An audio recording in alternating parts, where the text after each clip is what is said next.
Bismillahirrahmanirrahim. Assalamualaikum warahmatullahi wabarakatuh. Selamat pagi, saudara-saudara mahasiswa. Kita ketemu lagi di kuliah praktikum grafik dan visualisasi. Ini adalah praktikum ke-6. Ya, praktikum ke-6. Oke, kita masih bermain-main dengan Excel, tapi sudah lebih fokus ke olah datanya. Ya, kita coba olah data, tapi ya yang simpel-simpel saja dulu, karena sebenarnya fokus kita itu lebih ke grafik, ya, lebih ke visualisasi. Saya tidak tahu apa yang terjadi dengan Anda, ada masalah apa dengan Anda, karena hanya satu kelas yang hanya satu mahasiswa yang ngambil challenge saya untuk ikut kelas di Coursera, ya, hanya satu mahasiswa. Kalau misalnya Anda juga ikut yang lain, ya, selain Evelyn udah lihat kan materinya visualisasi yang dari University of Illinois itu Illinois itu logat Perancis, ya, Illinois, ya. Orangnya bilang Illinois, bukan Illinois. Itu isinya visualisasinya lebih fokus ke bagaimana menyajikan presentasi kepada orang, ya. Jadi yang dia bahas itu mulai dari visualnya, bagaimana manusia itu memproses informasi baik dari suara, gambar, ya, sampai bagaimana struktur dari mata, ya, itu semuanya dikaji di visualisasi versi University of Illinois, ya. Kalau penasaran silahkan join kelasnya, ya. Evelyn gimana, Evelyn? Udah jauh? Udah week keberapa? Sudah minggu ketiga. Saya stack baru mau masuk baru minggu pertama. Baru minggu pertama belum selesai kuisnya, ya, belum berani ambil kuisnya karena pertanyaannya banyak. Terus ya belum siap. Jadi kalau misalnya kuisnya cuma 3 sampai 5 pertanyaan sih pede aja masuk, ya kan? Tapi kalau dia pertanyaan kuisnya sampai 10, itu berarti kita harus mengingat banyak hal. Jadi disiapkan dulu. Ya, 10 soal di minggu pertama kan? Saya nggak tahu minggu kedua berapa soal.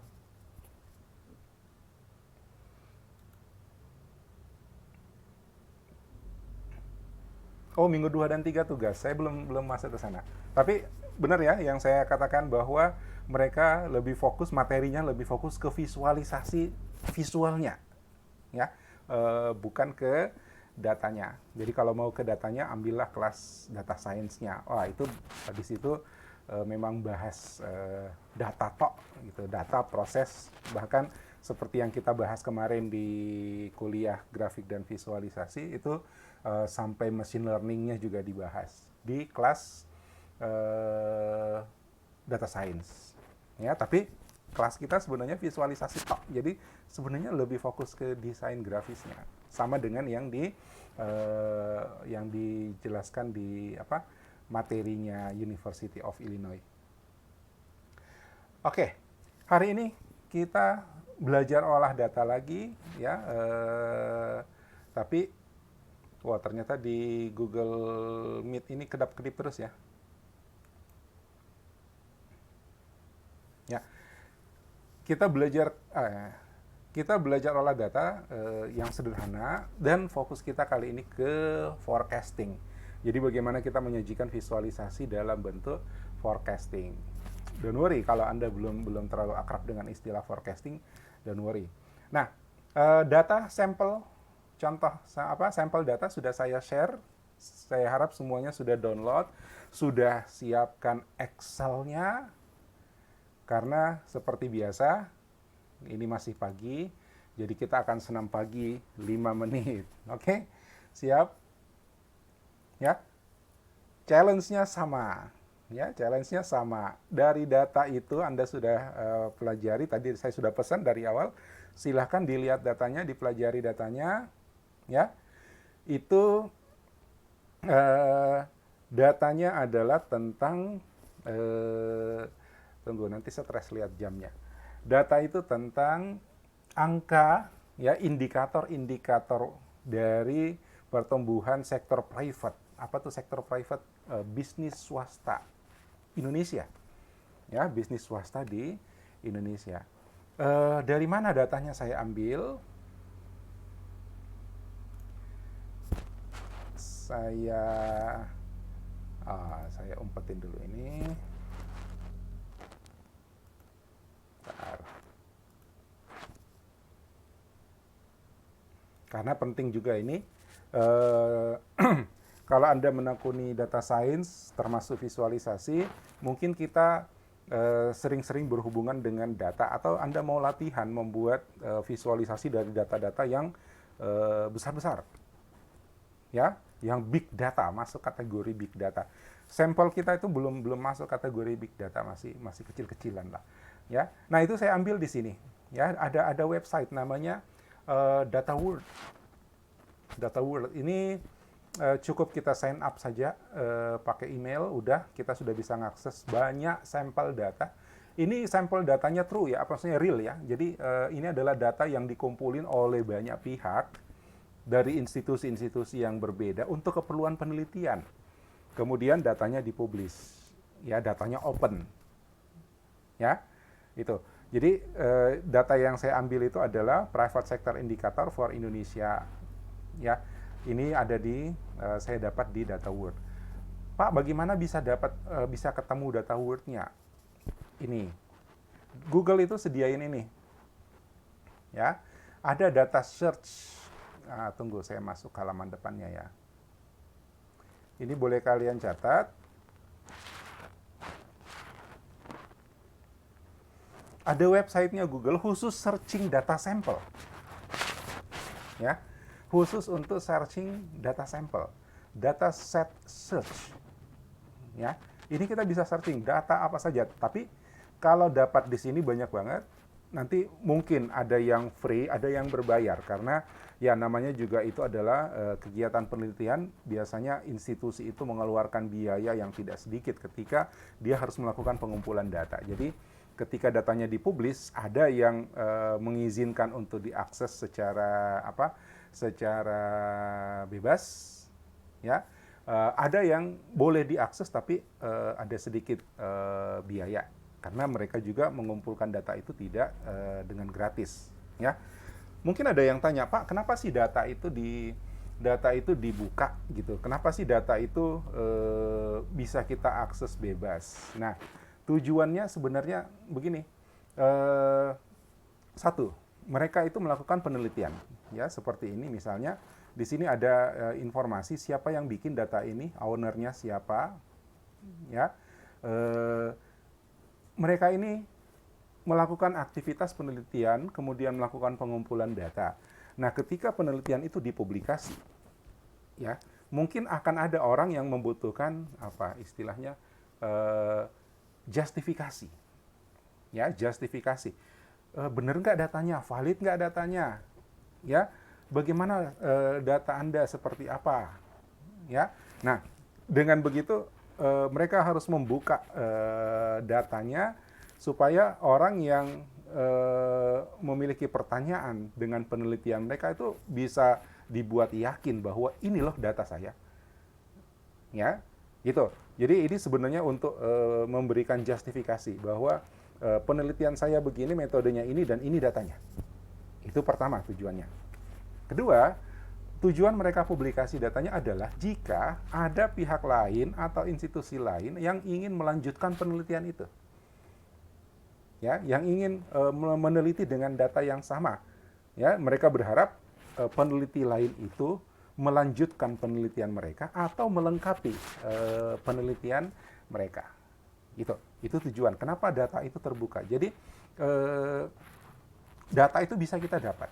Cuman kalau kita cari di Google yang biasa mungkin terlalu banyak variannya. Nah, kalau di sini ya fokus pada data saja. Misalnya saya mau cari data ya yang lagi populer sekarang walaupun kita sudah jenuh membicarakannya, ya, COVID nih, ya, nih COVID Brasil, COVID Italia, COVID outbreak Japan, COVID, lihat semua data COVID bisa kita seleksi di sini, ya. Mau cari COVID Indonesia ada nggak?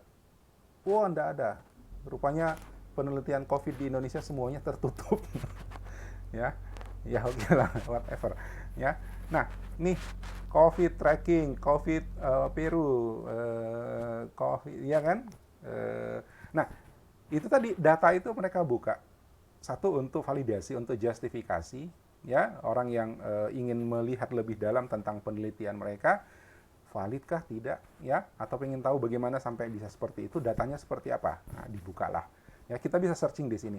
Kalau misalnya saya cari di sini COVID tracking project data misalnya, nah ini, ya, oh ini ada Google Sheets, ini memang punya Google, ya, nanti dia kasih tahu ini ada yang data Word juga, saya dapatnya dari sini data Word, ya, nanti dia kasih tahu bahwa kemungkinan ini berbayar. Seperti itu, ya. Misalnya saya coba klik ini, ada informasinya tuh biasanya di sini. Kemungkinan ini berbayar. Ya enggak apa-apa kalau memang itu sebuah untuk tujuan yang memang vital, ya. Kemudian ada sumber pendanaan, maka biasanya orang mau mengeluarkan biaya untuk mendapatkan sampel data itu. Karena mereka menghargai bahwa pihak lain yang sudah mengumpulkan data itu juga mengeluarkan biaya. Oke, ini cerita tentang dari mana sumber data saya dapatkan supaya Anda juga punya pengetahuan dan besok akan cari data yang serupa, ya, tapi tak sama di sumber yang seperti ini. Jadi satu boleh dicatat, dataset research, ya, dataset search .research.google.com khusus itu fokus nyari data, ya. Jadi bukan nyari artikel, nyari berita, bukan nyari gambar, memang cari data source, ya, memang cari dataset. Oke, yang kita akan pakai hari ini saya ngambilnya di sini, dapatnya juga lewat data search ini, ya, dataset search ini dari data Word. Tapi untuk bisa lihat ini kita mesti register dulu, ya registernya juga free. Baik, lanjut. Senam pagi. Ya. Dalam 5 menit. Silakan Anda amati datanya. Saya ingin Anda ya sama seperti minggu lalu buat grafik, ya. Dari data itu Anda mau buat grafik apa? Ya. Jangan lupa Anda sudah punya satu jurus baru yang kita pelajari minggu lalu. Apa itu? Pivot table. Oke, silahkan dimanfaatkan. Jelas dulu? Ada pertanyaan sebelum saya jalankan waktunya?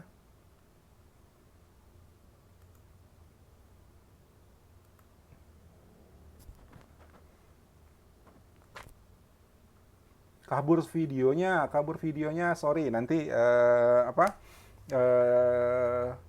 tunggu video rekaman yang lebih baik, ya. Untuk sekarang ikuti aja dulu sebisanya. Tapi kan counternya kebaca, ya.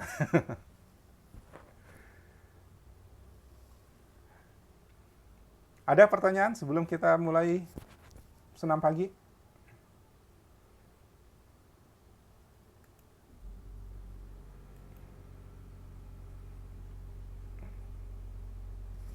Kalau tidak ada pertanyaan, saya anggap everything is okay, so saya akan start. Ya? Ya?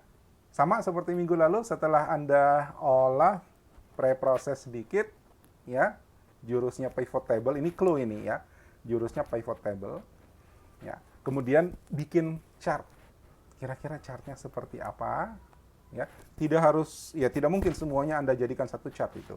Coba diamati dulu datanya, pelajari dulu datanya, ya. Buat satu chart, kemudian screenshot atau foto dan kirim ke WhatsApp. dalam 5 menit. Oke?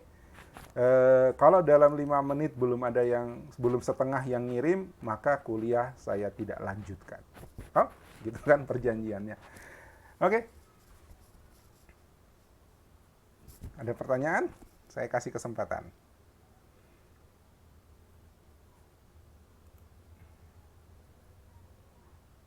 Data, ya silakan dipelajari. Datanya memang begitu. Bermasalah data, bagaimana maksudnya, Kalvina?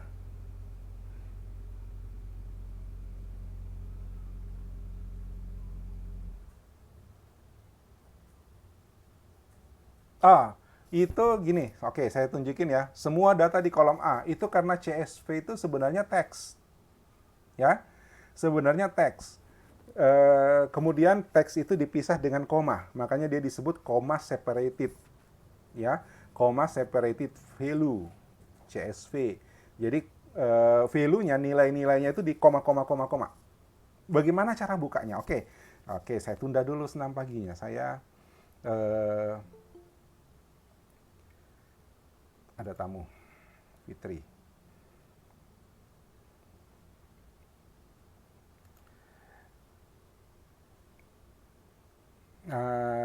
Ntar saya,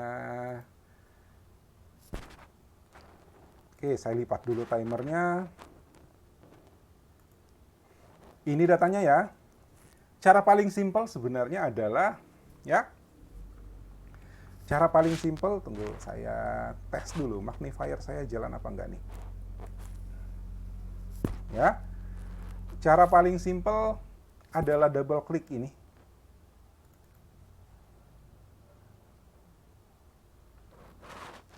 Ya.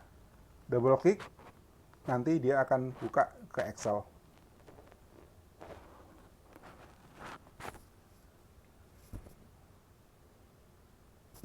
Tunggu, wah saya tadi harusnya buka Excel. Ini lama karena dia starting Excel-nya juga.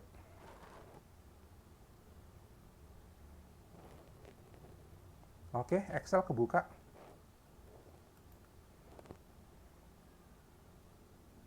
Lihat, ini langsung kok. Ini langsung apa? Langsung pecah jadi kolom-kolom. Ya, ini indikatornya gede, besar.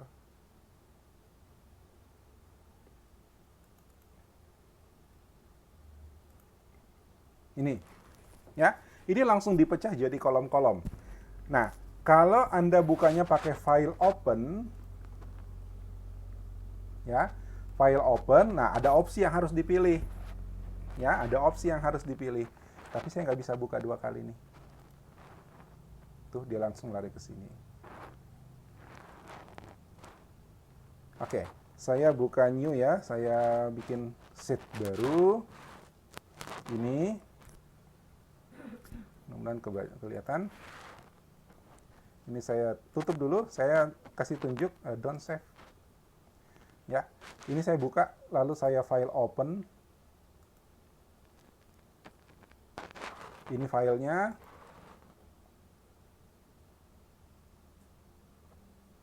Oh, ini juga langsung kok. Ya, kalau mungkin versi Excel-nya lebih duluan dari punya saya, itu biasanya ada opsi milih, ya. Ada yang pilih dia sebagai teks, ada yang pilih dia sudah langsung diseparasi berkolom-kolom. Ini udah langsung kolom-kolom. Ya, saya nggak tahu versi Excel Anda bagaimana. Oke. Ada yang masih bermasalah?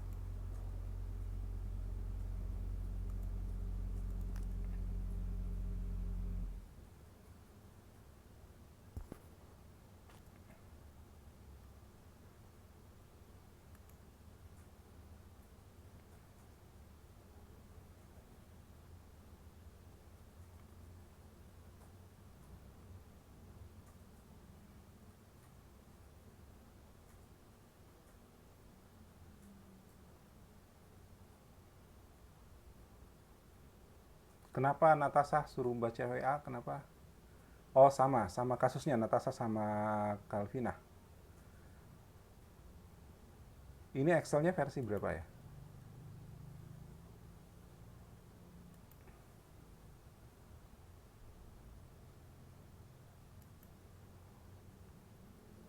Itu ada opsinya sebenarnya. Cuman opsi itu nggak kelihatan di saya sih, karena begitu buka langsung kebaca Excel, kebaca kolom-kolom.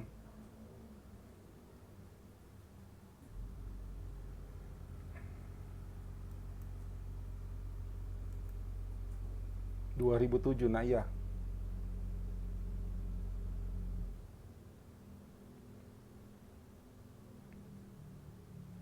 Oh tuh, ada dari William Chandra. Ya. Oh ya, betul. Pilih CSV, pilih tipe datanya boleh. Kalau tipe datanya dia tahu itu CSV, nanti dia langsung pecah-pecah.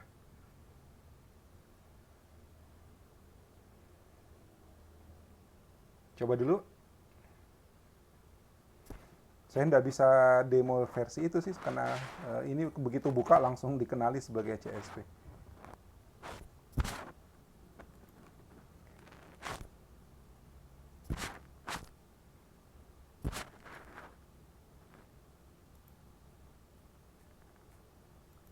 Open.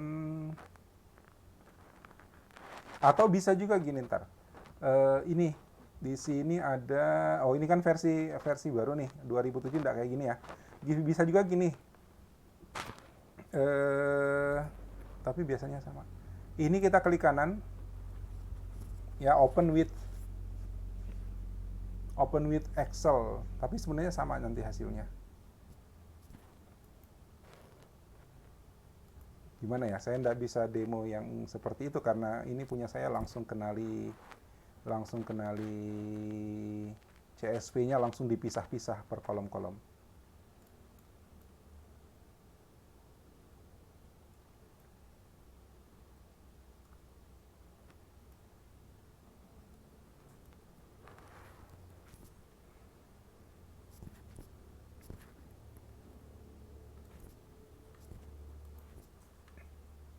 Gimana, Calvina? Natasha, sudah bisa?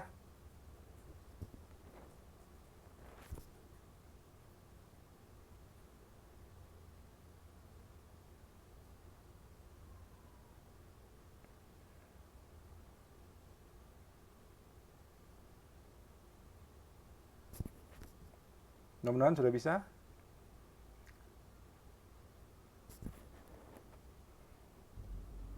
Nah, sambil nunggu kabarnya Natasha sama Calvina, ini datanya, ya. Di sini ada indikator name. Indikator name itu sama dengan indikator code. Jadi kalau beda indikator name-nya, beda juga indikator code-nya. Ya, karena ini satu, dia link di sini, atributnya sama. Apa maksudnya?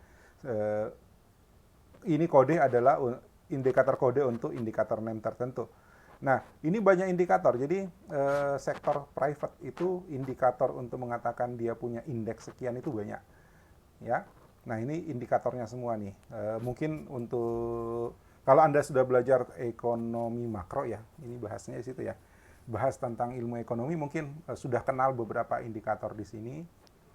Pokoknya bagaimana aktif kegiatan produksinya, bagaimana ekspornya, bagaimana impornya, ya kira-kira seperti itu.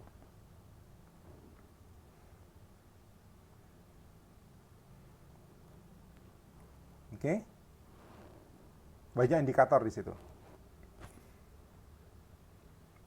Nah, Henry tanya dipilih salah satunya, silahkan.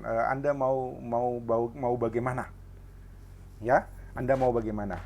Yang jelas datanya seperti itu. Banyak indikator, kemudian tiap indikator itu dari tahun sekian, kalau Anda salah dari 67 ya sampai 2018. Oke? Silakan Anda yang memikirkan kira-kira berangkatlah dari pertanyaan ya. Pertanyaannya apa dan coba diekstrak dari data yang ada. Oke, Henry. Gimana Natasha, Calvina?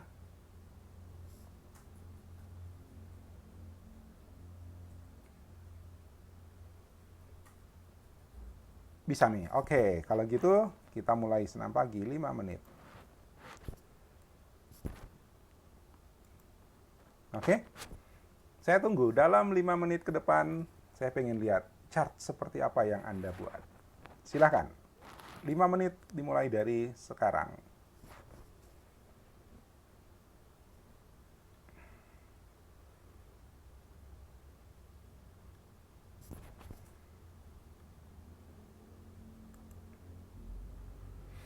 Oke, ingat ya, Anda minggu lalu udah belajar bagaimana ngolah data yang besar.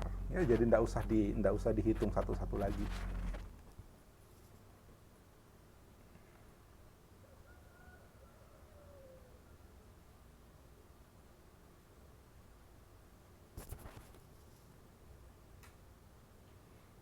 Oke, 5 menitnya udah jalan, silahkan.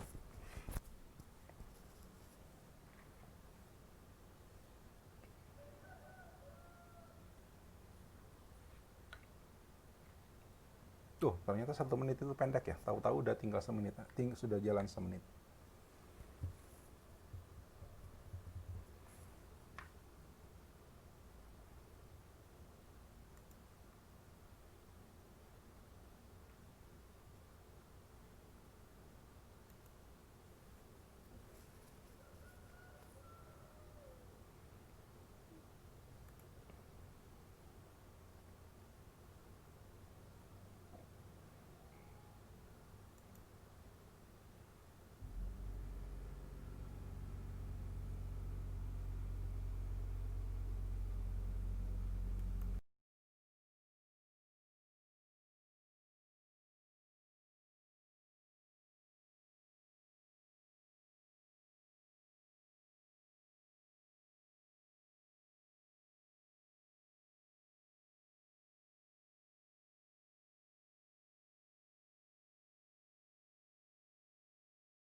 Dua menit.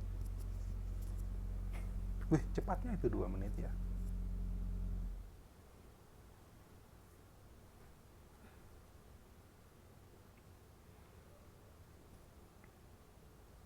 Kalau sudah latihan pakai pivot table, wah udah, itu tinggal Alt F1, tok, jadi grafik kan.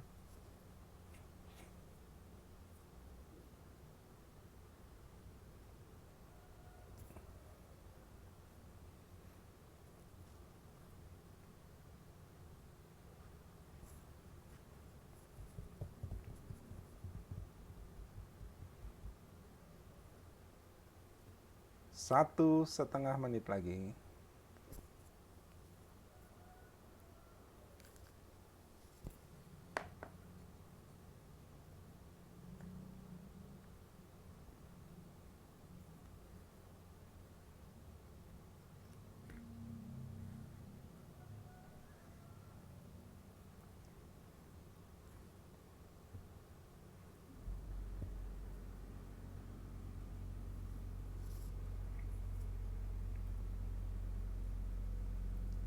Satu menit sisa.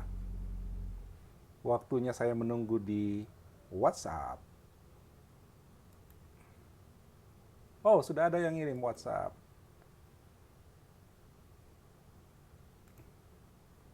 Henry, oke.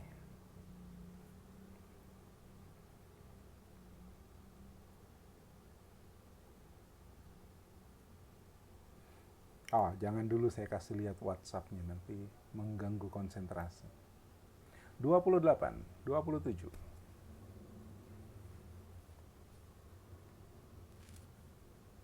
20.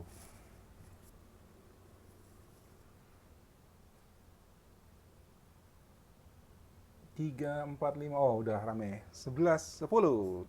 10 detik lagi.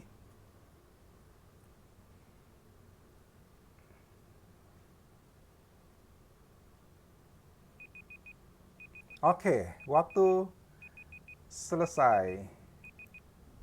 Silakan dikirim, dikirim, dikirim.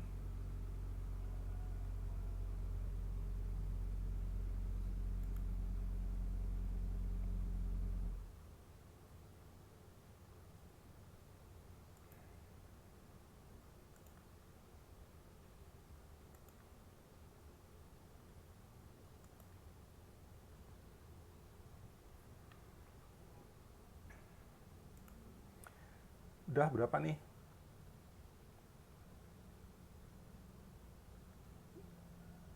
Henry, Filber, Meliana, Nurul, Haryogi, Beatrice. Siapa lagi? Vira baru datang, Vira.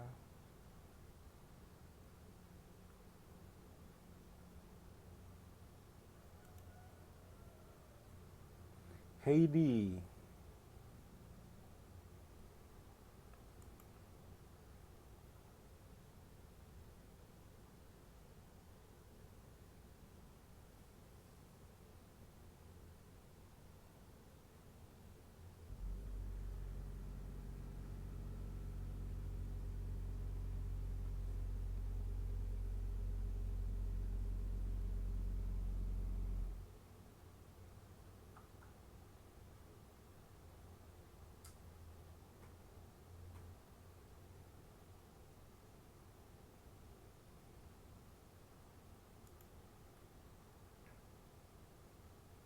Vira. Oh, Vira udah ada.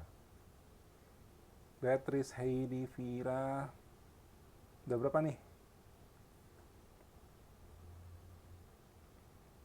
1, 2, 3, 4, 5, 6, 7. Salah hitung.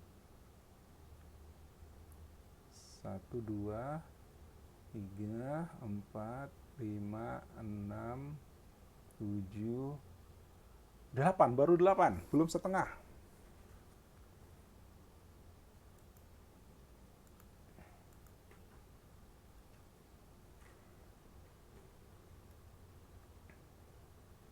Yuk, kirim.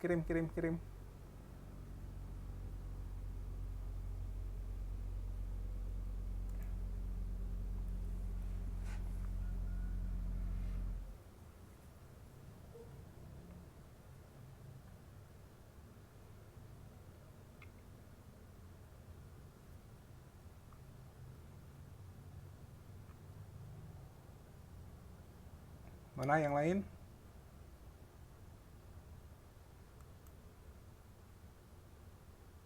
Sembilan, Jervin.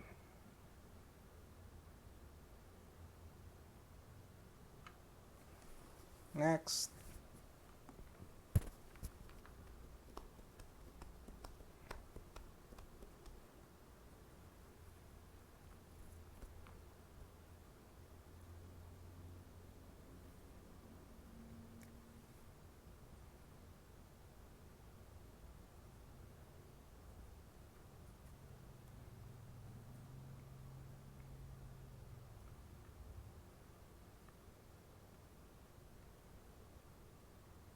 Halo, mana?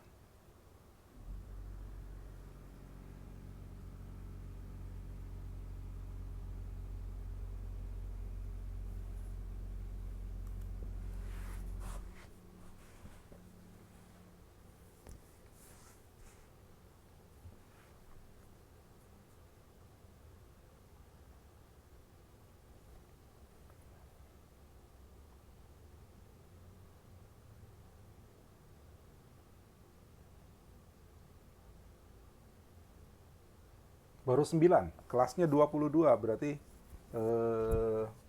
harus 11 minimal yang masuk nih.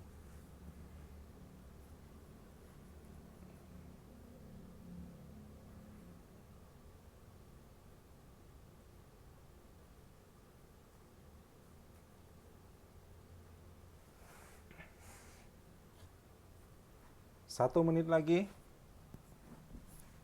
Kalau nggak nambah 2, kita nggak lanjut.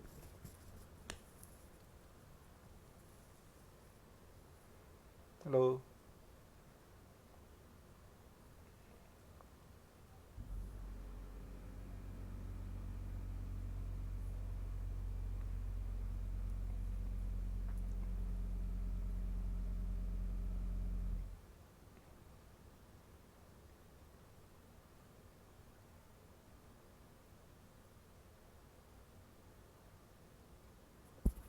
Udah nggak ada lagi? Ya kalau gitu kelasnya nggak lanjut nih.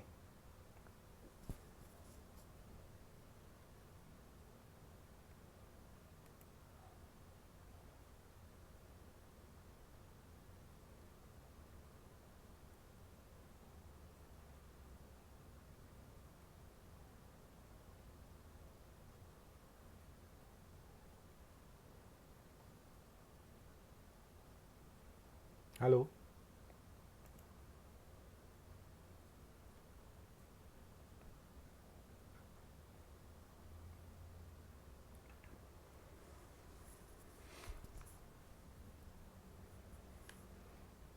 Ini nanti ada yang nunggu aja temannya bikin, ya, sampai kemudian banyak yang masuk, kemudian dia nyantai, nggak nyobain apa-apa.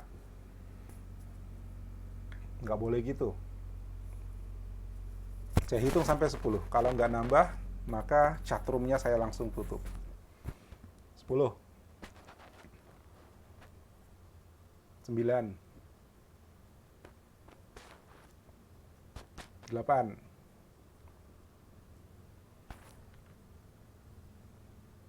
7,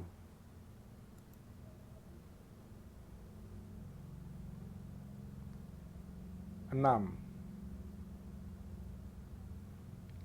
5,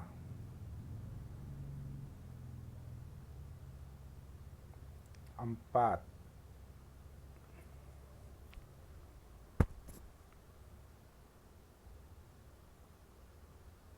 3,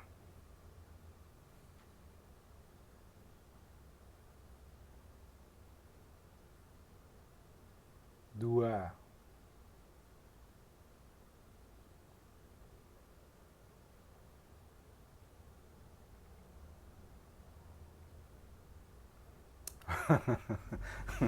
ada yang langsung Pak bertambah mie 2. Oke, ya, ya apa masalahnya? Kenapa begitu lama? Saya serius ya, ketika tidak nambah ya saya tutup langsung classroomnya dan kita pending sampai pertemuan berikut. Oke, udah nambah 5 lagi.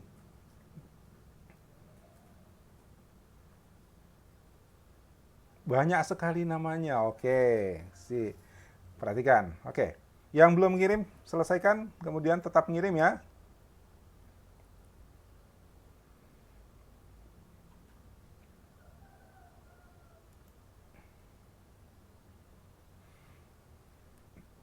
Oke, sekarang kita lihat-lihat dulu nih. Apa yang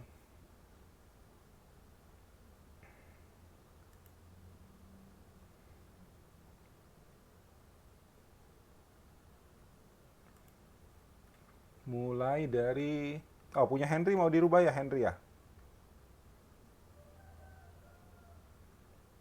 Punya Henry mau dirubah ya udah saya nggak buka punya Henry dulu.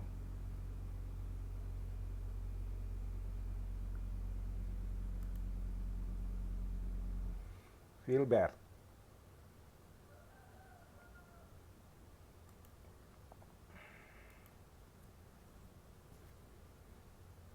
Filbert ini ngapain ya Filbert? Sih di total.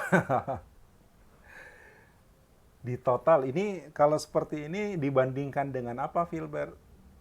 Ya, kita bikin grafik itu biasanya tujuannya satu membandingkan, ya. Jadi berarti harus ada seri yang lain lagi untuk bisa melihat yang ini yang 320 sekian sekian ini itu terhadap yang mana, ya, gitu. Bahkan prediksi juga kan kita harus membandingkan time series, ya, kemarin berapa, hari ini berapa, besok bakal berapa, ya. Kalau ini membandingkan dengan apa? Ini seperti anak-anak yang saya pernah cerita, ya, anak sekolah.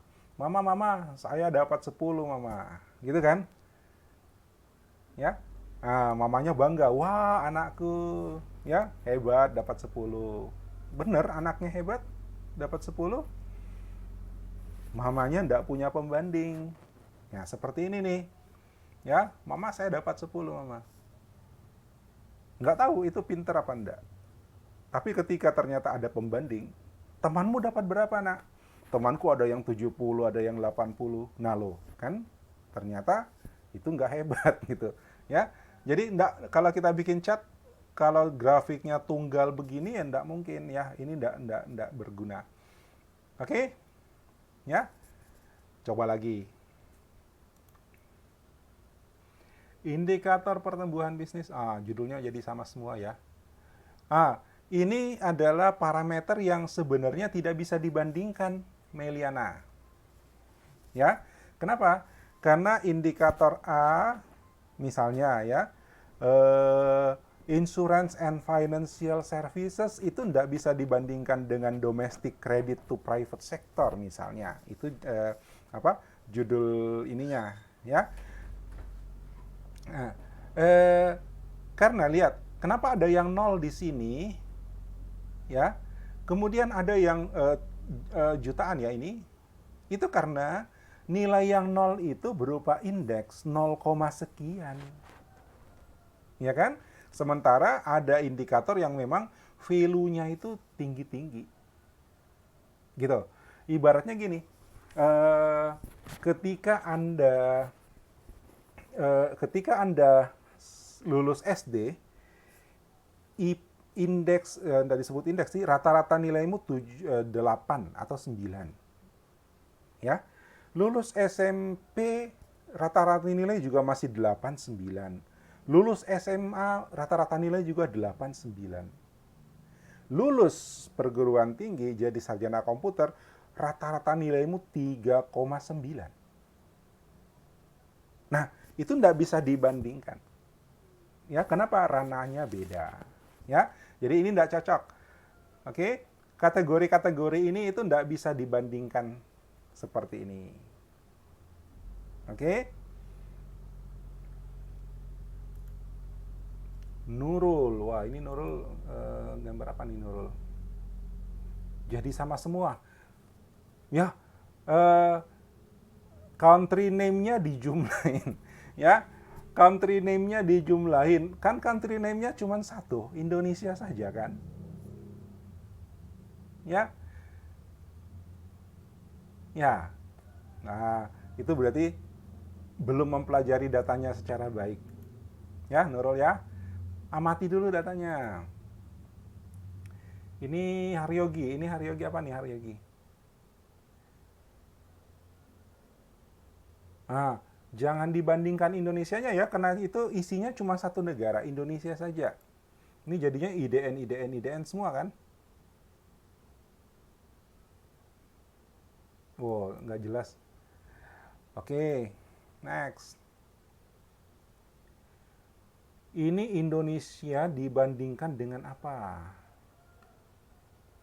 Nah, ini sama dengan tadi punya Meliana ya. Ini ada 1, 2, 3, 4, 5. 5 indikator itu tidak bisa dibandingkan dalam satu chart. Kenapa? Indikator yang tidak kelihatan itu bukan katakanlah kalau dia rendah itu buruk gitu ya. Nah, indikator yang tidak kelihatan sini bukan buruk. Dia memang tidak cocok. Istilahnya tidak apple to apple mau dibandingkan dengan indikator yang lain gitu. Oke? Ya, ada di sini yang 0 gitu. 0, malah. Ya.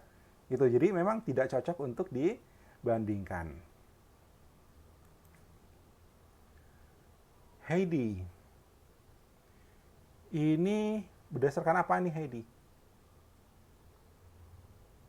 Sum of indicator value. Semua indikatornya dijumlahin. Ya, lagi. Indikator itu gini. Kalau indikator-indikator itu ada berapa indikator tadi? Ya. Kalau itu semua mau dijadikan satu indeks untuk sebuah penilaian, itu ada caranya gitu. Jadi bukan dijumlahin atau kemudian langsung begitu saja dibandingkan mentah-mentah. Ya. Nah, itu bukan ranah kita sebenarnya, itu orang-orang pakar-pakar ekonomi, orang yang belajar di bidang ekonomi makro ya kalau nggak salah bidang itu ngerti bagaimana caranya. Indeks ini bahkan indeks ini dengan indeks ini tuh maknanya apa? Indeks yang ini dengan yang ini dengan yang ini tuh kalau dihitung dengan cara ini maka maknanya apa? Ada caranya. Kita nggak ke sana ya. Saya cuma minta Anda pelajari datanya, kemudian bagaimana menggali informasi dari situ. Ya, itu. Ini nggak jelas. Oke, ini mendingan ya. Kita bisa seleksi di sini, ya. Kita bisa seleksi di sini indikator apa. Jadi ini per indikator gitu ya, Vira ya. Jadi kalau saya klik ini lain lagi grafiknya, klik ini lain lagi grafiknya. Oke, bisa.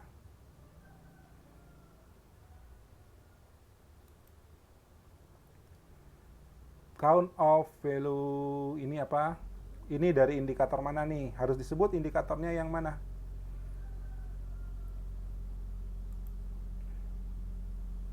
Oh, sama. Ini sama nih. Mana tadi?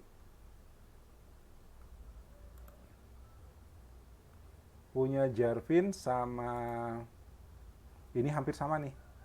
Ya. Hanya ya saya nggak bisa bicara banyak kalau nggak jelas. Nah, ini kenapa bisa? Ya.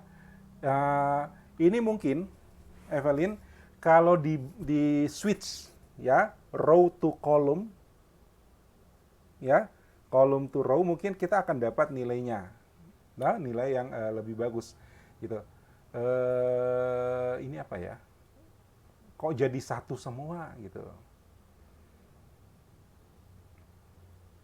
ya. Kalau gini kan kita nggak lihat apa-apa sebenarnya ya. Ini gelap ya, gelap. Apakah saya terlihat? Oh ya. Ya, ini gelap, nggak kelihatan apa-apa, atau terlalu terang. Natasha, oke, per tahun ini mungkin satu indikator, ya, satu indikator ada kenaikan, oke, bisa gitu ya. Sama tadi dengan punya siapa yang seperti ini juga, ini bisa jadi satu indikator. Ini juga jadinya satu-satu kan, ya. Nah, ini yang tadi saya bilang, membandingkan indikator-indikator itu mungkin butuh ilmu, ya, ada ilmunya sendiri. Jadi jangan kita lah, ya, karena bukan ranah kita nggak ahli di situ, ya. Membandingkannya masalahnya gini, bagaimana kita mau membandingkan indikator yang nilainya itu range nilainya 0 sampai 1, artinya persentase, ya, dibandingkan dengan nilai yang nilainya itu miliar karena dia value. Ya, nilai ekspor triliun kan, ya kan, dibandingkan dengan indeks ekspor misalnya, ya saya nggak tahu istilah-istilah itu ya. Indeks ekspor, indeks itu selalu persen dia, ya, indeks prestasi itu bilangan desimal kecil-kecil, ya kan.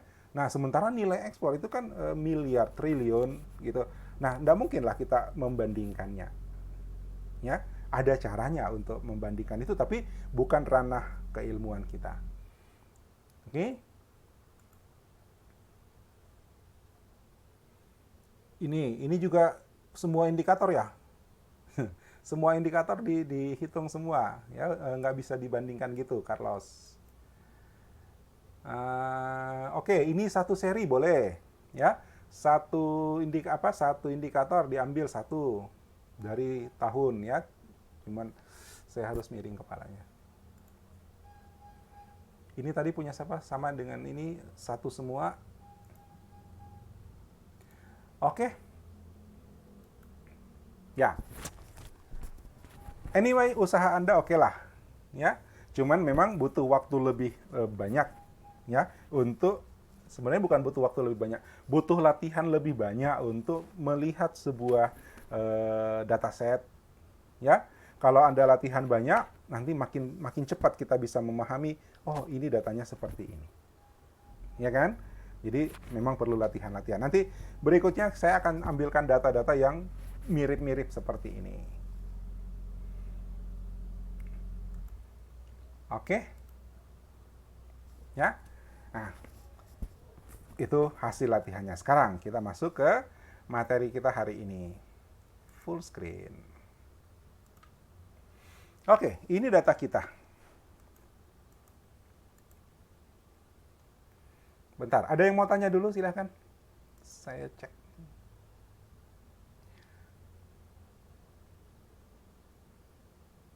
Ada yang mau tanya dulu?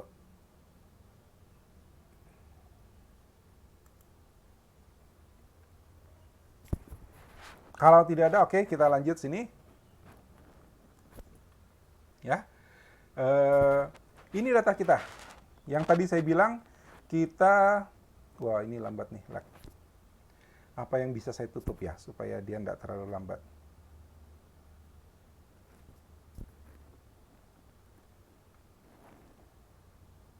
Oh, saya tutup nih WA dulu, Dik. Oke, saya nggak baca WA ya, jadi kalau ada message jangan ke WA dulu, message-nya lewat chat aja, ya. Kalau ada yang mau ditanyakan jangan tanya di WA ya, WA-nya saya tutup.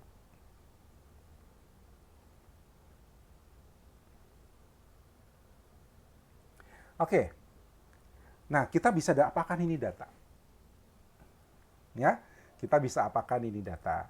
Ini indikator name. Tadi yang saya katakan, untuk memahami atau untuk melihat private sector di satu negara, maka akan banyak indikator.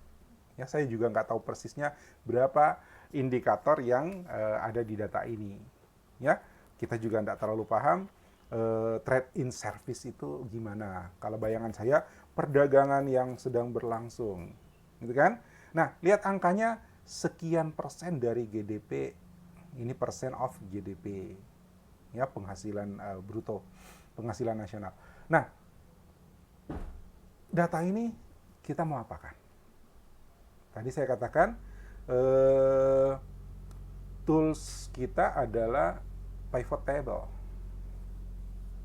ya kan? Nah, oke. Konteks kita hari ini, kita mau belajar tentang forecast. Apa itu forecast?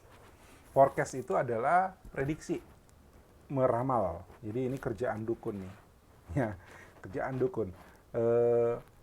Apa? Pak Ono Purbo bilang data scientist itu dukun. Kenapa? Dia bisa melihat masa depan, ya. Tapi biar keren disebutnya data science, ya, data scientist. Jadi kita melihat masa depan berdasarkan data. Apa yang dilakukan? Forecasting, prediksi. Nah, kenapa data ini saya ambil jadi studi kasus forecasting? Karena ini datanya punya time series. Jadi tahun berapa, tahun berapa, tahun berapa, tahun berapa, tahun berapa, tahun berapa. Ya, itu ada data. Nah, apakah kita bisa memprediksi berapa sih angka pada tahun sekian dari data yang ada? Oke, bagaimana caranya? Satu, saya bersihkan dulu ini, karena ini data field-nya, ya, ini data field-nya. Saya hapus dulu yang ini. Oke, boleh Pak dihapus? Boleh, itu kan datamu. Kalau sudah kau download, mau dihapus semua juga enggak apa-apa. Ya, oke. Kemudian, ini boleh dijadikan table, boleh. Mau langsung jadi pivot table juga bisa. Nah, gini. Kita pakai apa? Pakai data apa, pivot table. Tapi kita amati dulu datanya ya. Country name dan country apa? Oh, ini standar ya, 3 nama ISO 3. Indonesia dan IDN itu kalau dibilang dia satu ke satu. Ya, satu ke satu artinya kalau IDN ya Indonesia, Indonesia ya IDN. Ya kan? Jadi ini hanya identitas. Ya. Karena ini cerita satu negara, maka semuanya pasti Indonesia nih.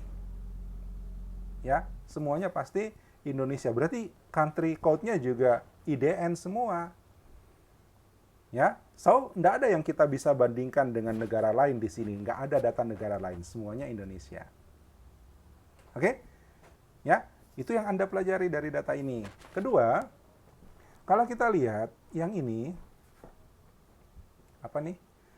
Indikator name dan indikator code, ini juga satu ke satu nih. Ya, sama dengan Indonesia dengan IDN-nya. Ya. Trade in services, ini kodenya. Insurance and financial, ini kodenya. Yang lainnya masing-masing punya kode.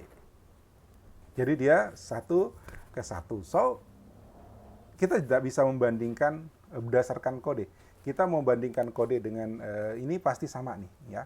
Kode dengan namanya sama. Ya. Jadi sebenarnya value yang bisa kita bandingkan itu adalah tahun, value nilainya, per indikator. Gitu ya. Ya. Tahun nilai per indikator. Nilai dalam tahun per indikator. Oke? Nah, terus saya taruh di sembarang tempat, ya. Kalau saya scroll ini lambat. Memoriku sempit nih. RAM-nya sempit. Saya di mana untuk pivot table? Insert.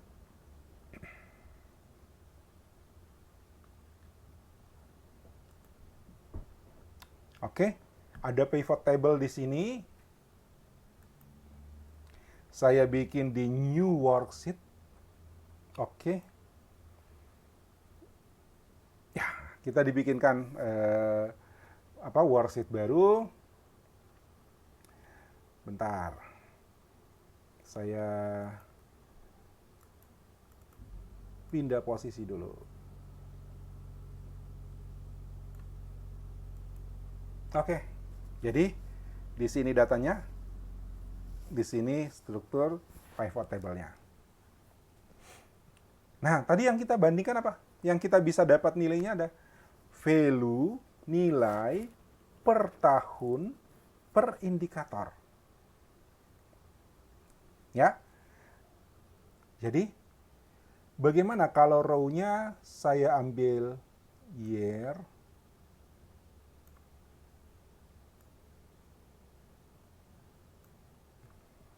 oke? Ya. Barisnya year, maka di sini langsung 60, 61 bla bla bla untuk semua indikator. Ingat kalau satu begini dia langsung milih langsung dijumlahin semua kan. Kemudian kolomnya saya mau value-nya di sini. Nah, ini jumlah. Jadi tahun 1960 indikator A, B, C, D sampai Z, A, B, A, C, gitu kan, itu dijumlahin semua. Ada berapa indikator? Kalau ada 20 indikator semuanya dijumlahin. Ini hasilnya. Ini tidak cocok. Kenapa? Ngapain indikator dijumlahkan? Ya. Nah, ada indikator yang angkanya triliun, ada indikator yang angkanya 0, sekian. Dijumlahin enggak mungkin. Ya. Itu karena indikatornya dijumlahkan semua. Oh, kalau gitu kita mesti pilih per indikator dong. Ya. Kita mesti pilih per indikator. Bagaimana untuk pilih per indikator? Indikator name-nya atau indikator code-nya. Kalau code-nya kan kita nggak ngerti itu kodenya apa. Tapi kalau indikator name-nya jelas. Jadi indikator name-nya saya taruh di filter. Oke. Angka ini tidak berubah. Ya. Angka ini tidak berubah karena masih all. Masih dijumlahin semua. Saya taruh di sini. Oke. Inilah indikatornya. Wow, banyak banget nih.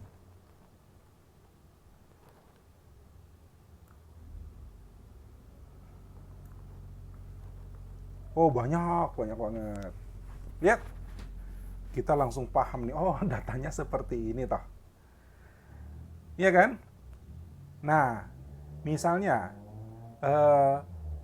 tax payment, pembayaran pajak oleh sektor swasta bagaimana? Klik tax payment. Oke. Ini perusahaan yang bayar pajak atau apa nih tax payment nih? Number. Lihat nilainya 53 sampai 26. Ya, coba kita ganti lagi.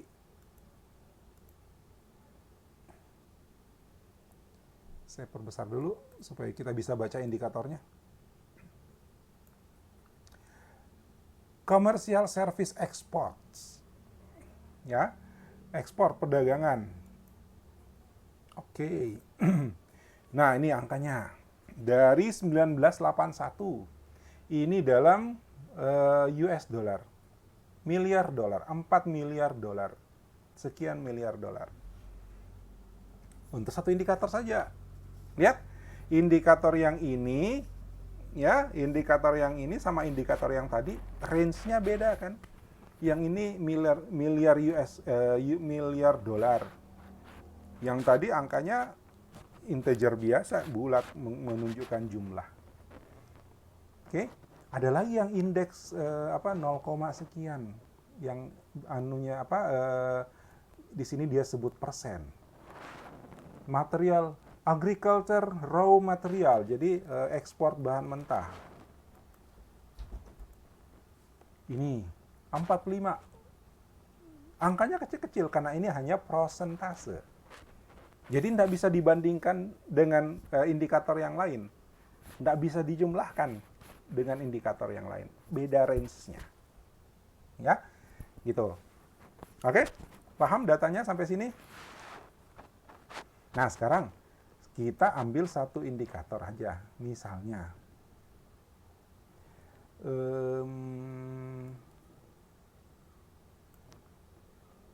ekspor pertanian. Oke, ini aja lah ya.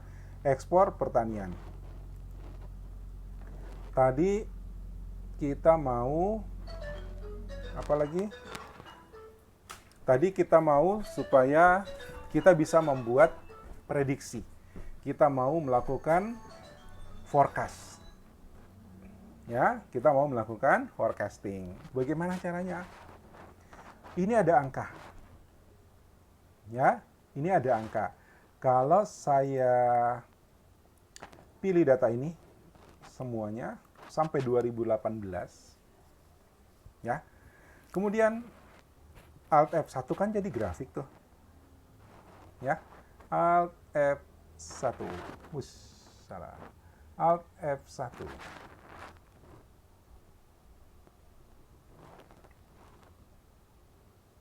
Sabar, laptopku mulai melambat, saudara-saudara. Oke.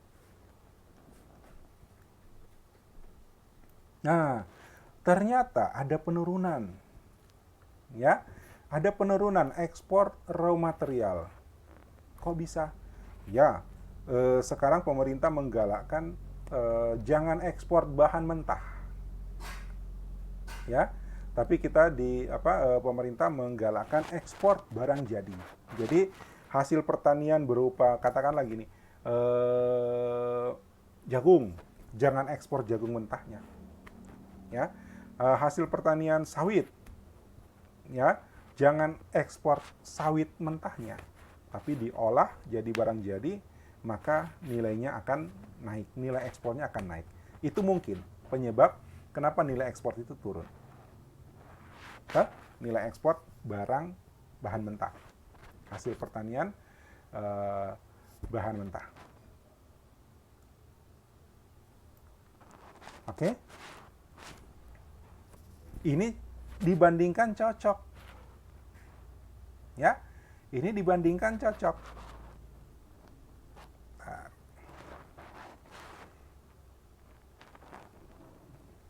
Ya kan?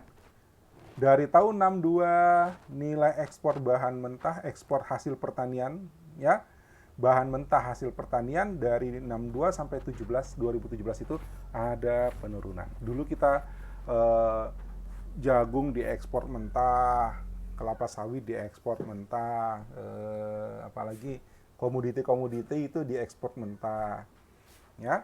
Nah, digalakkan untuk barang jadi, olahan dulu, ya.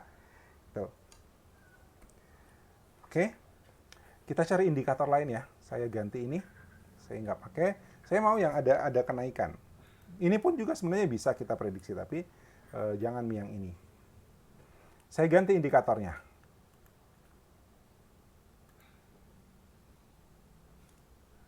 Saya ganti indikatornya ini, ekspor juga.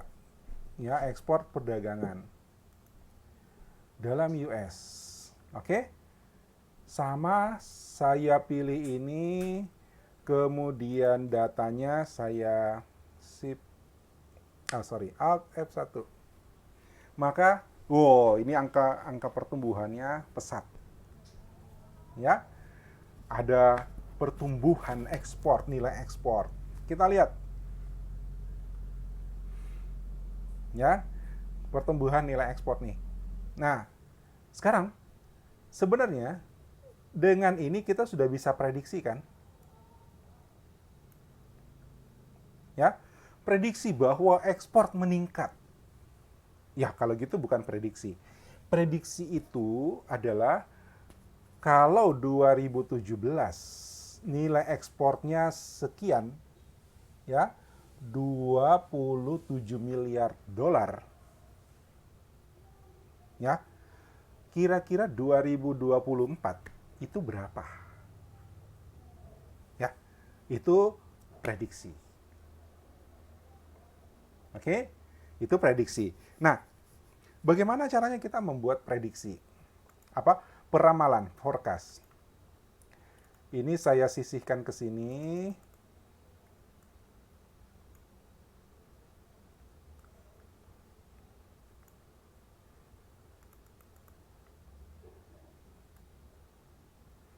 Saya taruh di atas sini ya.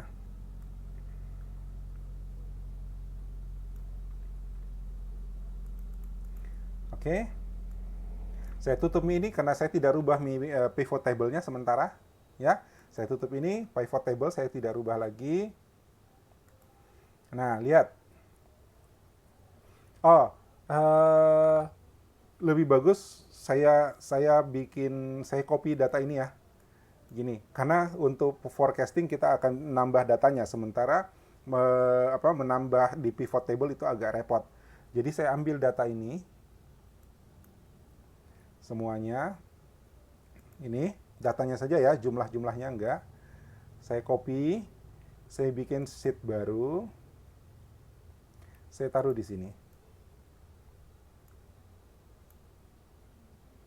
Oke, saya kasih header tahun nilai ekspor, gitu ya. Ya, nah ini kemudian saya seleksi, kemudian bikinkan grafiknya. Akan sama dengan grafik yang tadi ya. Sama nih grafiknya tadi, cuman beda warna.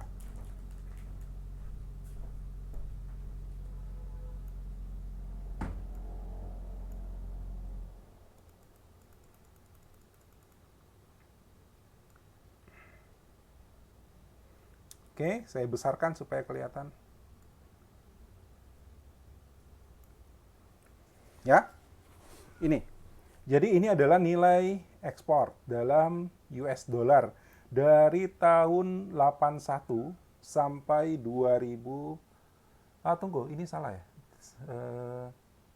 Kenapa tahunnya ini? Ini harus di switch, diputar. Ini dua series ternyata, tahun dan nilai ekspor. Tahunnya merayap di bawah pasti. Saya switch datanya dulu. Change chart type. Tunggu, bukan ini. Switch. Nah, ini kenapa dia salah? Tunggu, saya salah pilih data kayaknya ya. Ulang. Harusnya saya pilih ini saja.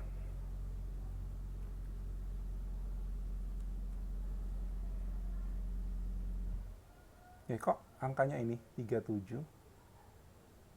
Harusnya 2018 dong.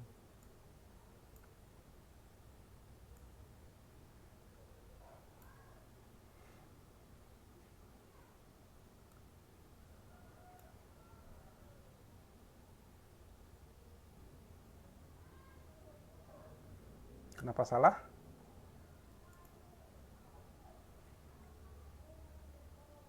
Ya, kenapa dia ambilnya 1? Saya remove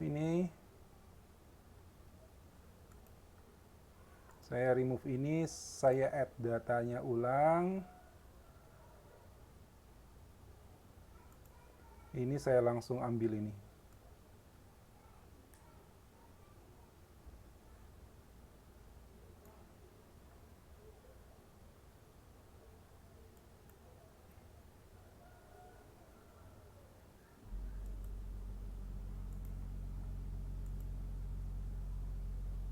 Loh, kok sorry. Kenapa dia kacau? Apa yang salah di sini? Tahun. Harusnya kan simpel aja nih. Ini bukan tahun nih.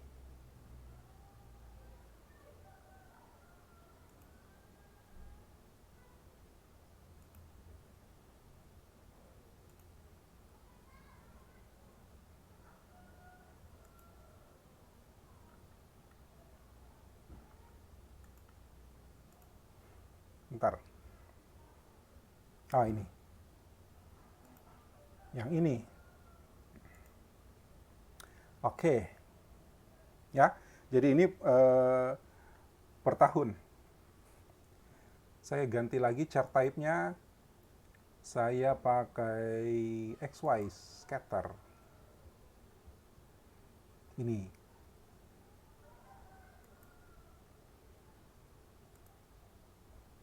Nah, ini adalah sudah cocok ya, data nilai ekspor per tahun. Kita sebut aja gitu ya. Kita sebut aja gitu. Sekarang kita mau prediksi. Ini datanya sebenarnya 2018, skalanya sampai 2020. Saya pengen memprediksi kalau 2020 atau 2024 itu berapa sih nilai ekspornya? Ya. Biasanya paling sederhana itu orang membuat prediksi itu menggunakan regresi. Ya, regresi. Regresi bagaimana sih? Regresi itu sebenarnya hubungan antara variabel A sama variabel B, variabel X sama variabel Y. Ya. Variabel dependent sama variabel independent. Kalau X-nya berubah, Y-nya berubah. Apakah perubahan Y terhadap X itu berelasi atau tidak, berkorelasi atau tidak? Ya kan? Nah, akibatnya nanti kalau misalnya dia diplot di atas grafik, kita akan melihat kecenderungan. Kalau dia akan mengikuti garis regresi linier misalnya. Ya. Nah, dengan mengikuti garis itu kita bisa memprediksi berapa di periode berikutnya. Contoh, ini saya tambahkan ini. Perhatikan ya, saya tambahkan ini. Trend line. Nah, ini regresi linier nih. Ya, nanti tanya sama dosen statistiknya ya, regresi. Kalau kurang belajar regresi, minta ditambahin materi regresinya. Tapi tunggu dulu, saya mesti geser.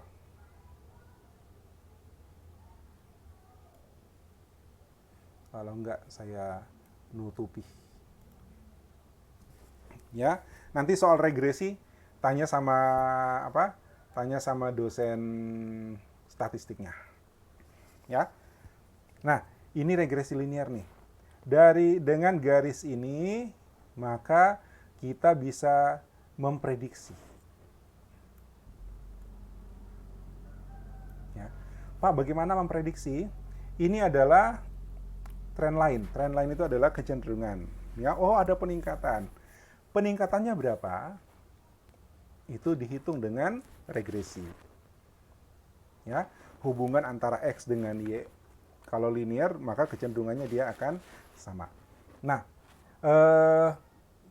saya edit dulu ini. Format trend line muncul ini. Saya harus geser lagi dong. Saya geser di mana ya?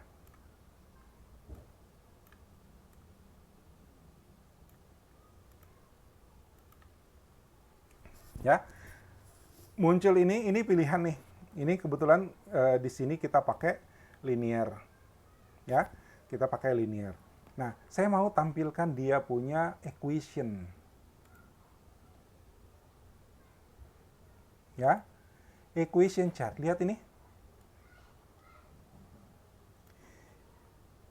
Ini adalah formulasi, ini adalah rumus untuk menghitung regresi linearnya.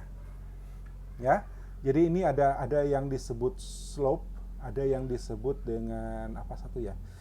Lupa Kak istilahnya satunya ini. Ada yang ingat? saya lupa istilahnya. Slope sama apa? Tunggu, ini saya mau rubah nih ukurannya nih.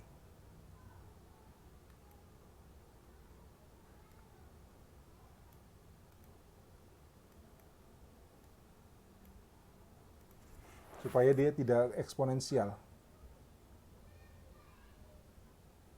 Nggak bisa. Oke, ini formulasi untuk menghitung regresinya. Nanti formulasi itu yang akan kita pakai, formulasi ini yang akan kita pakai untuk menghitung prediksinya. Ya, oke. Kemudian kita lihat lagi, ada satu lagi di sini, ada namanya, saya klik ini, ada namanya R square. Apa itu R square? Nah, ini semuanya ini ada ilmunya regresi linear nih. R square itu 0,8, artinya hubungan antara X dengan Y-nya itu memang kuat gitu, mendekati 1. Kalau dia mendekati 0, berarti tidak ada hubungannya antara tahun sama nilai ekspor. Berarti kita tidak bisa pakai data itu untuk menghitung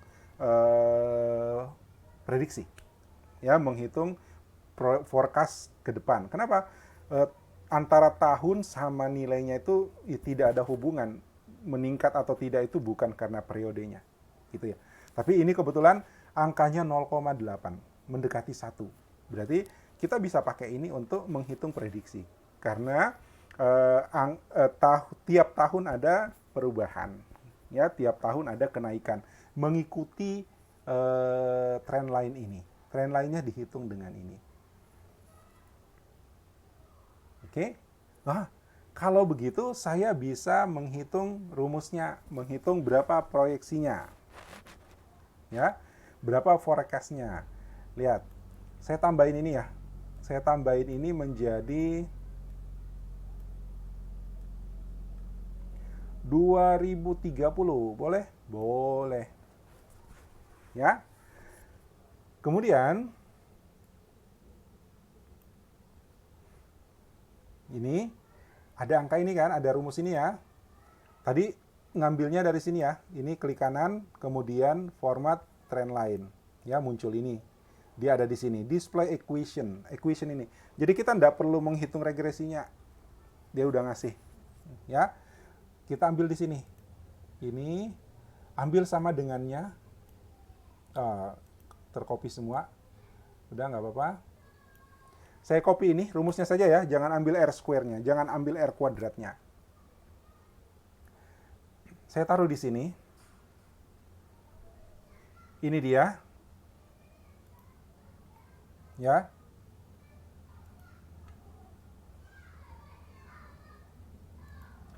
Kemudian saya edit. 7 kali 10 pangkat 8 dikalikan dengan ini. Ya. Ini harus kita tutup kurung. Harus kita tutup kurung, kemudian ini salah nih.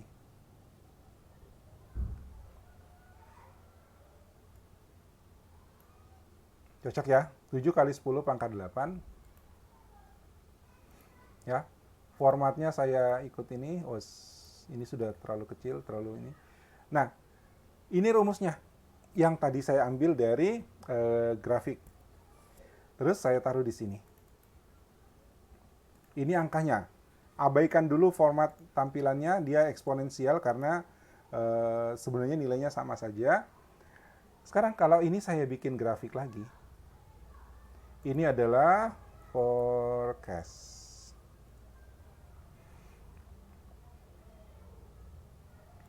Saya tutup dulu ini.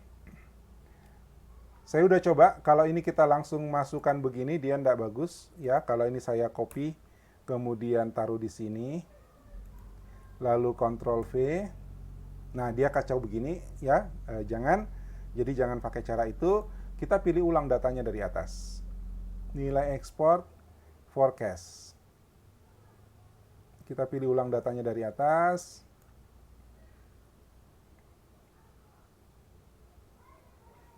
Lalu kita bikin grafik baru. Alt F1. Wish, tunggu, ada yang salah. Sorry, ini ada yang salah nih. Harus ini salah dihitung di sini nih. Ini jadinya angkanya besar semua. Itu karena tadi waktu kita ngambil ini, itu dalam bentuk eksponensial.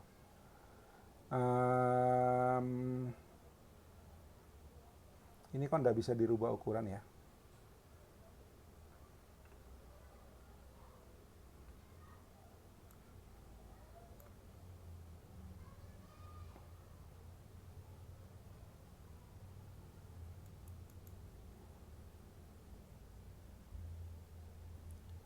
Format trendline label, numbernya saya mau pakai number. Nah, itu dia. Got it. Oke, tadi salahnya karena dia berbentuk eksponen. Jadi sekarang kita dapat angkanya. Ini, ya. Saya copy lagi ini, ulang. Wah, kepilih semua.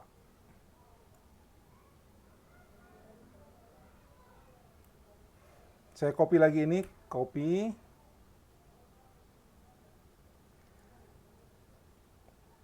Saya taruh di sini. Ini tadi ya. Ini saya paste. Ini dia. Sama dengan. Tapi ini dibaca sebagai string. Kenapa ada koma-komanya? Jadi saya ganti dulu nih. Edit sedikit.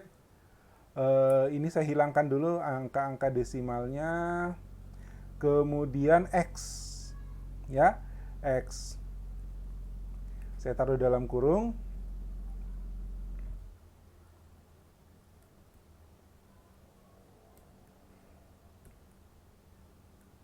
Oke, koma 87. Ulang. Ada koma 77 tadi ya. Ulang, sorry. Koma 77-nya nggak boleh hilang. Yang kita hilang hanya pemisah ribuan. Yang kita hilangkan hanya pemisah ribuan. Kemudian ini saya taruh di dalam kurung. X. Ini kalau begini kan berarti dikali dengan X. Dikali dengan X-nya apa? X-nya adalah tahun. Ya, oke. Nah, ini jadi formula.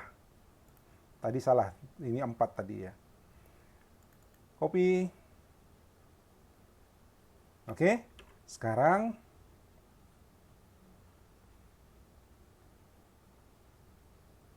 kecil banget. Saya pilih semua datanya, kemudian jadikan chart lagi.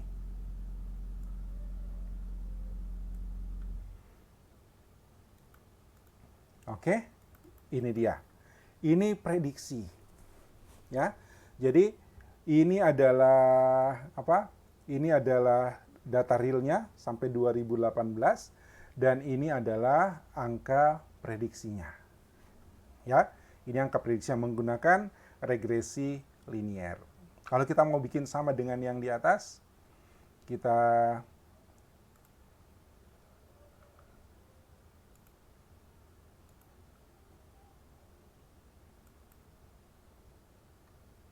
enggak bisa. Saya ke sini, change chart type-nya dulu.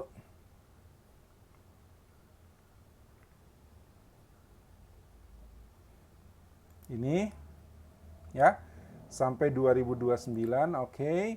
Terus ganti chart type-nya, saya ganti dengan scatter. Mana tadi scatter XY? Ini.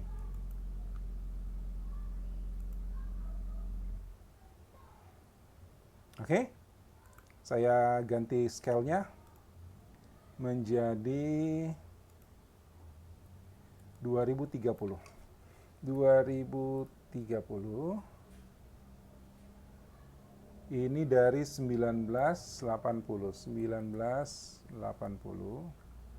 Nah, ini dia. Kalau saya tambahin tren lainnya lagi, oke. Nah, ini sudah dengan tren lain. Jadi, dengan regresi linear tadi kita dapatkan bahwa ini loh angka forecast-nya. Ya, ini angka forecast-nya. Nah, ini cara yang masih apalagi namanya kasar ya. Kasar. Saya juga nanti mungkin ada ahli ekonomi yang protes, wah masa kok gitu cara forecastingnya. Ya, intinya kita mau visualisasi Ji. Ya. Nah, kalau kita lihat ini kelihatannya apa? Organik gitu ya. Ini matematis, lurus, tiba-tiba lurus. Emangnya besok 2021, 2022, 2000 sampai 2030 itu terus jadi linear terus gitu. Kan tidak, harusnya ada ini kan, ada perkembangan gini. Ya, ada naik turunnya, ya ada plus minusnya. Oke. So, kita jangan pakai inilah. Ini hanya contoh satu, ya. Tetap nanti dicoba ya, ini tetap akan Anda latih. Ya. Jadi yang cara ini satu, cara kedua. Saya kembali ke ini. Ini adalah pivot table tadi untuk satu indikator. Sayangnya ketika kita akan membuat forecast, dia akan terputus dari pivot table-nya. Jadi dia dibikin set baru yang tidak berhubungan lagi dengan pivot table-nya. Jadi kalau kita merubah indikator di sini, chart-nya tidak berubah. Ya, chart-nya tidak ikut berubah. Jadi kita pastikan mau lihat indikator yang mana, itu aja dulu. Ya. Nah, sekarang saya pilih di sini sembarang. Yang penting dalam table ini, saya pilih di sini. Data. Nah, ini lebih keren nih forecasting-nya. Ya. Data di sini ada forecast sheet. Ya, forecast sheet. Nah, langsung jadi forecast. Selesai. Ya. Tapi ini kalau seperti ini ya sama dengan yang kita bikin tadi. Ini lurus gitu kan? Ya. Ini sama dengan yang tadi pertama kita bikin pakai regresi linear. Ya. Nah, bedanya apa? Bedanya ada maksimum, ada minimum. Artinya forecast itu gini. Kalau ke depannya misalnya kita salah menduga, minimumnya dapatnya sekian. Ya, maksimumnya kita dapat sekian. Kalau untungnya bagus, kita dapat sekian. Dia langsung hitung forecast-nya seperti itu. Ya, tapi ini linear. Oke? Misalnya begini, bayangkan begini. Angka panen ya, jumlah panen dalam kilogram misalnya, ya dalam ton, panen padi dalam ton. Ya, itu kan tiap tahun jangan panen padi. Kalau padi mungkin setahun hanya 2 kali, ya 3 kali. Apa ya? Es krim misalnya ya, es krim. Ya, es krim. Penjual es krim mungkin angkanya, data penjualan es krim barangkali kalau di musim-musim hujan itu akan turun. Ya. Kalau di musim kemarau, kalau musim-musim panas, dia mungkin cenderung naik gitu. Nah, itu kan ada pola. Ya.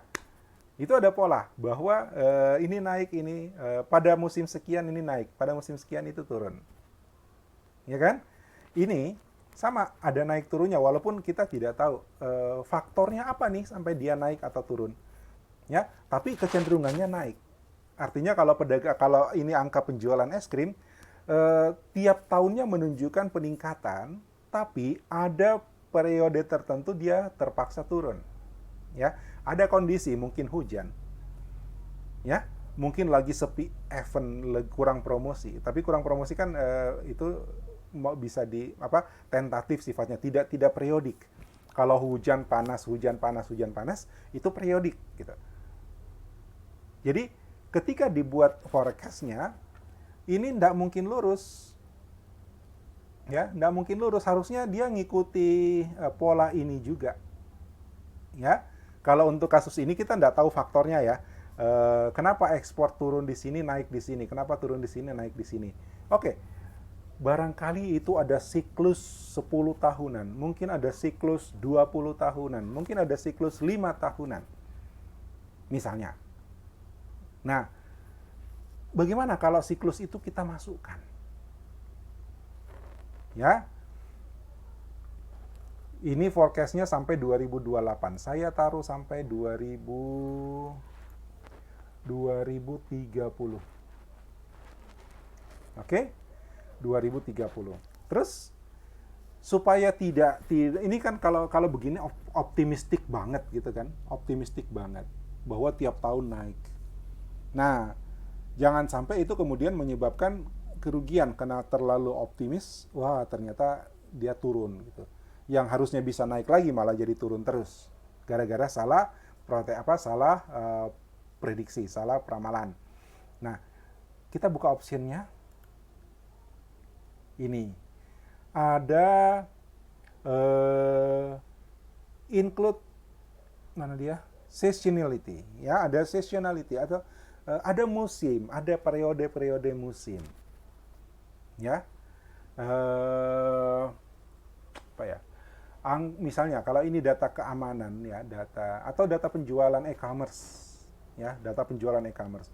Musim-musim lebaran, musim-musim Natal, tahun baru dia naik. Itu kan habis itu turun, ya.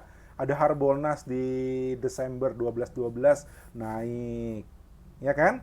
Nah, itu kan seasonal. Ya, ada musim. Nah, bagaimana kalau kita mengikuti musim itu juga ketika memprediksi? Kalau kita pakai linear regression di cara pertama tadi, ya enggak bisa seperti itu. Memang dia matematis mengikuti trennya, ya. Tapi dengan cara ini bisa. Saya set manually, kemudian ini 0, jadi tidak ada session, ya. Kita lihat ini, 97 fluktuasinya itu adalah 2011, 2009 sampai 2019, 10 tahun. Kalau gitu coba kita lihat periodenya 10 tahun. Ya, saya ketik langsung di sini 10 tahun. Nah, lihat. Maka prediksinya juga jadi kelihatan lebih alami. Ya, ada pola 10 tahunan. Dia akan ngikutin ini gitu. Ya. Oh, kalau gitu tahun depan bakal turun dikit tapi nanti naik lagi gitu. Ya, supaya nggak turun apa yang mesti kita lakukan? Supaya dia tetap naik apa yang kita lakukan? Oke? Nah, seperti itu forecast yang dibuat oleh Excel. Ah, tunggu ada satu lagi. Di sini ada confidence, artinya tingkat kepercayaan. Yakin nih bisa maksimum. Ya. Kalau maksimumnya segini, minimumnya segini. Itu yang ini. Ya. Mana dia? Confidence interval. Ini 95%. Jadi hampir naik. Kalau dia paling bagus, kondisi paling bagus, ya best case-nya ya itu berarti 100% mendekati 100%. Jadi kalau dia prediksinya kita 2000, dia bakal jadi 4000. Tapi kalau rugi nanti dia jadi ya turun jadi sekian gitu kan. Nah, kalau ini kita perkecil,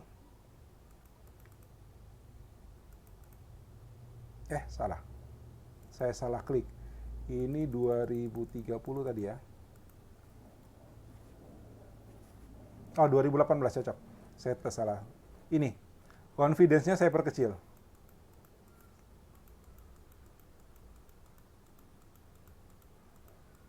Bisa dilihat kalau jarak ini sekarang mengecil. Ya, karena kita tidak terlalu percaya diri itu akan sampai segitu. Kita turun sampai 75% misalnya. Ini. Nah, ini forecast. Dan ini sebuah visualisasi untuk menunjukkan forecast. Mau dibandingkan dengan ini boleh, tapi yang satu tadi matematis banget, regresi linear. Ya, ini regresi juga. Ya, tapi ada faktor-faktornya. Itu diperhitungkan. faktor musimnya, faktor confidence-nya. Kalau sudah selesai kita create, maka dia akan bikin sheet baru ini. Ya, sheet baru ini adalah angka prediksinya dan ini adalah ini adalah grafik prediksinya dan ini adalah angka prediksinya. Inilah forecast-nya. Sama dengan yang kita bikin tadi sebenarnya. Ya, tapi dia punya faktor-faktor yang lain. Ini sama nih, ini regresi yang tadi, rumus yang tadi kita pakai. Ya kan? Tapi kalau Anda pakai ini, itu nanti dia jadinya ini lurus juga, persis seperti yang kita bikin di sini. Ya, persis seperti yang kita bikin di sini. Mana tadi? Oh, yang ini. Ini. Ya. Nah, saya bikin ini supaya kita lihat bagaimana kita membuat prediksi berdasarkan regresi linier. Ya, untuk teori regresinya silakan dibuka lagi pelajaran statistiknya. Oke. Nah, ini adalah proyeksi atau prediksi forecasting versi Excel. Dan ini sebuah visualisasi. Tinggal kita styling kan, stylingnya terserah. Ya, biasanya supaya tidak terlalu ini, biasanya dibikin smooth ini garisnya dibikin smooth, bikin lebih halus. Oke, sampai sini ada yang mau tanya silahkan. Oh oke, Natasha bilang kelasnya nggak bisa lewat jam 10 ya.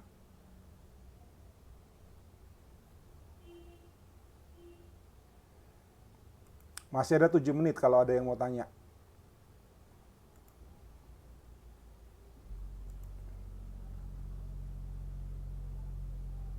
Silakan kalau ada yang mau tanya.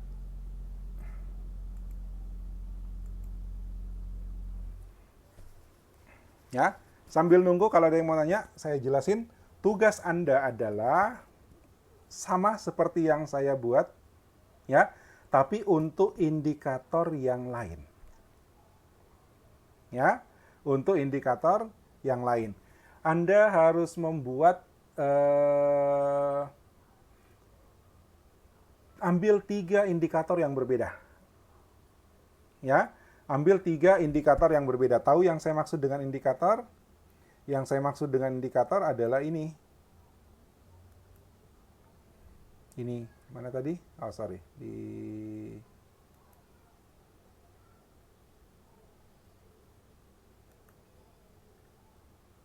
Yang ini.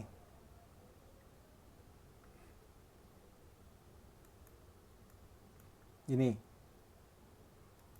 Ya, Anda ambil 3 indikator yang berbeda. Kemudian, 1, Anda buat forecast menggunakan regresi seperti yang contoh pertama. Ya, jadi diambil dulu tren lainnya, kemudian lihat formulanya, tren lain itu bagaimana ngitungnya, ambil formula itu untuk menghitung nilai yang baru, ya, nilai forecast-nya, ya. Kemudian 2 indikator sisanya Anda pakai forecast sheet. Ya, Anda pakai forecast sheet. Oke? Jelas? Ada yang mau tanya sebelum jam 10, 4 menit lagi? Jam 10 ada meet, oke. Jadi tugas Anda dari sampel data yang saya sudah bagikan tadi, Anda pivot table-nya, ya, ambil 3 indikator, masing-masing ya, dibikinkan forecast-nya, tapi 1 forecast pakai cara yang pertama, yang 2 pakai cara yang kedua yang saya pakai forecast sheet. Jelas?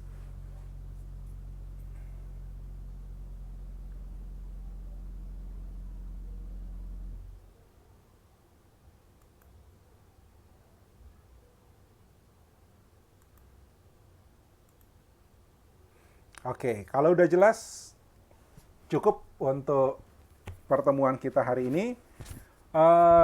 Ingat, karena kemarin kelas kita sudah selesai untuk teori ya, grafik dan visualisasi. Maka Selasa tetap kita ketemu di jam yang sama, di 9.50 kita mulai untuk materi lanjutan. Jadi praktikum 7 kita di Selasa. Ya, pertemuan kita sekarang Selasa, Kamis, Selasa, Kamis. Pertemuan berikut hari Selasa. Oke? Ya.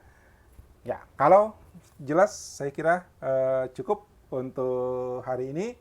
Terima kasih atas perhatiannya. Silahkan dicoba ya. Saya tunggu di Classroom laporan untuk melaporkan tugas sudah saya buka. Anda harus lapor paling lambat jam 11.59 sebentar malam. Oke? Sama seperti minggu-minggu lalu. Pertanyaan silahkan nanti di Classroom ya. Oke. Terima kasih. Sampai ketemu minggu depan. Assalamualaikum warahmatullahi wabarakatuh dan selamat siang.